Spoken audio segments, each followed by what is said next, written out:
Welcome, everybody, to this special edition of the Kevin Blakicki Show, where we are going to be reacting to the 2025 World Series. It just wrapped up between the Dodgers and Blue Jays. The Dodgers end up winning in 7 games. They become the first team to win back to back World Series for the first time in 25 years.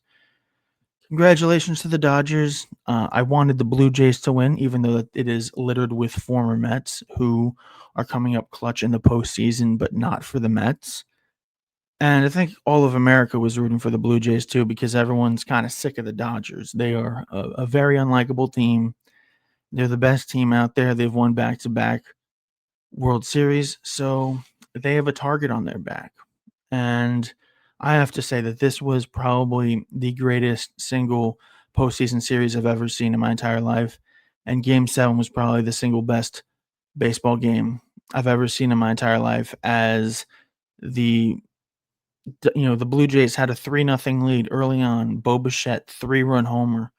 And throughout this game, the Dodgers lineup just did not seem like it was in sync or it was going to get the job done, as it was kind of like that the entire year in this postseason. They just their offense wasn't clicking enough, but they just did just barely enough to get the job done. And the Blue Jays had their opportunities to win this game. They didn't. They were up 3-0. They were up 4-2. It was tied 4-4 in the ninth inning, and they had the bases loaded with one out, and they didn't score. They had runners on the corners with one out in the 11th inning. Alejandro Kirk hit into a double play, and it sucks. And if I'm a Blue Jays fan, I'm like never getting over this series or this game. They were up 3-2 in the series, and they were winning in both Game 6 and Game 7, and they choked. There's no other way to put this. The Blue Jays blew it. They choked. They're the reasons why they're not the World Series champions.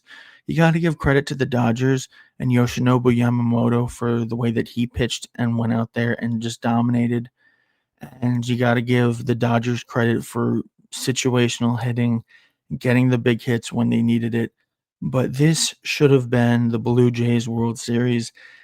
It was theirs for the taking, and they just did everything in their power to not take it.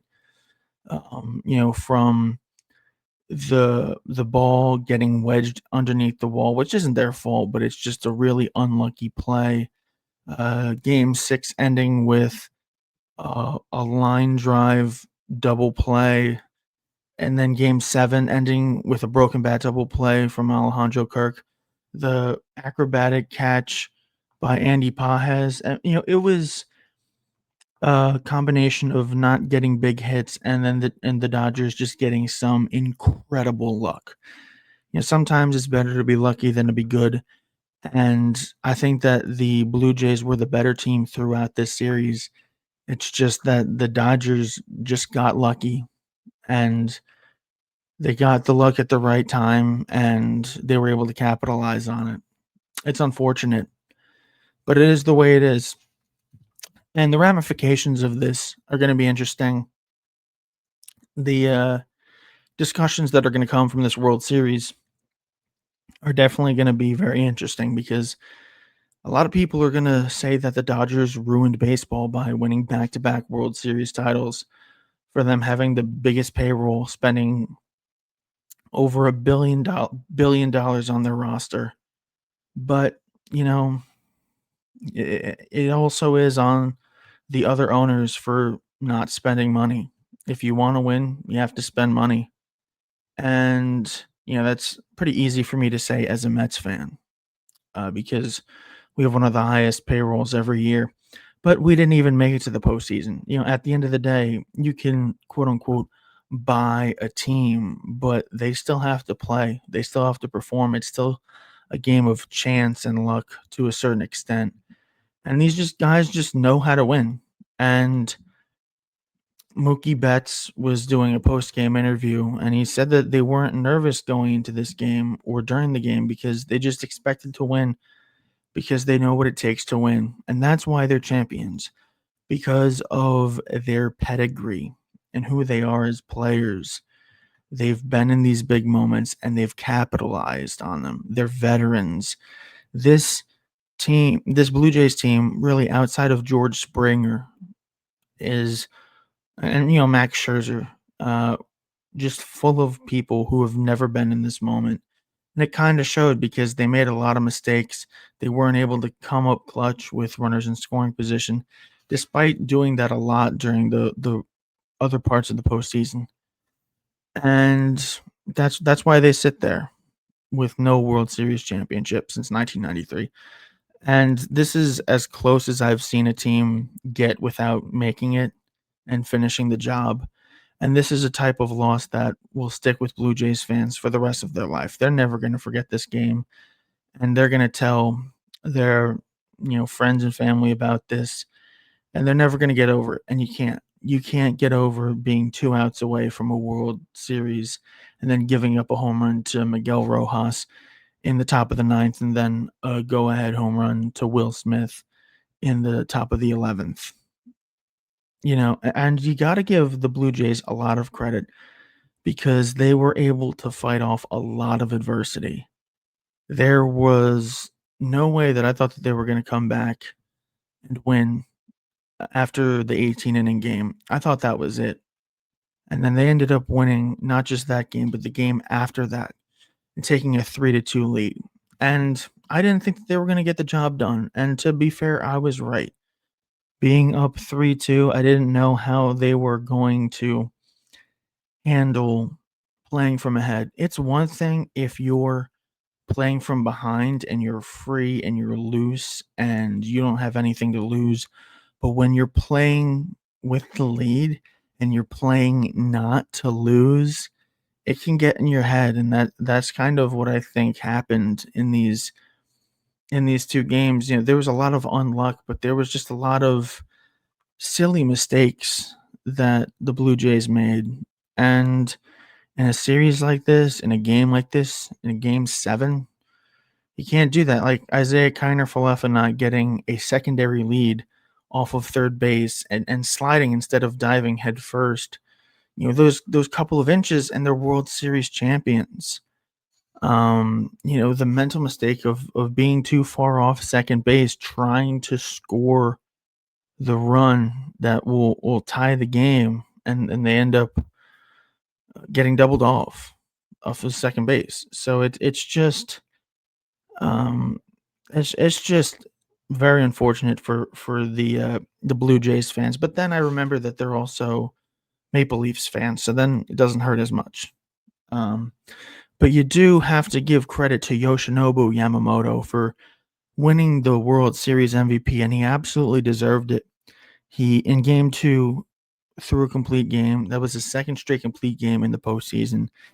He went 6 innings in game 6, and then on 0 days rest gave them 2 2/3 to close it out in the bullpen. And he was ready to pitch in game 3 in the 18-inning game after just going 9 innings. And he was ready to go in game 6. In game 7 after going 6 innings in game 6.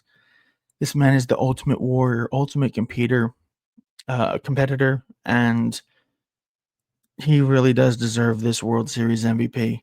And what kind of hurts about this series from the Blue Jays perspective is just how good everybody was.